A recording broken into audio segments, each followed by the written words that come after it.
सटाणा. सटाणा शहरात संत शिरोमणी देव मामलेदार यशवंतराव महाराज यांचा यात्रोत्सव येत्या 15 डिसेंबरपासून सुरू होत आहे. या यात्रेच्या काळात दरवर्षी तृतीयपंथींकडून यात्रेतील व्यापारी, दुकानदार व व्यावसायिकांकडे आर्थिक मागणी केली जात असल्याच्या तक्रारी समोर येतात. मागणीप्रमाणे रक्कम न दिल्यास शिवीगाळ करणे, अश्लील वर्तन करणे तसेच दुकानासमोर गोंधळ घालणे अशा प्रकारांमुळे व्यापाऱ्यांना अडचणींना सामोरे जावे लागते, असे व्यापाऱ्यांचे म्हणणे आहे.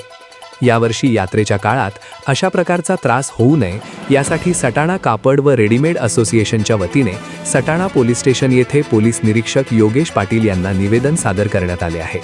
यात्रेदरम्यान व्यापाऱ्यांचे संरक्षण व्हावे व योग्य उपाययोजना करण्यात याव्यात अशी मागणी या निवेदनातून करण्यात आली आहे. प्रखर न्यूजसाठी किरण अमृतकार.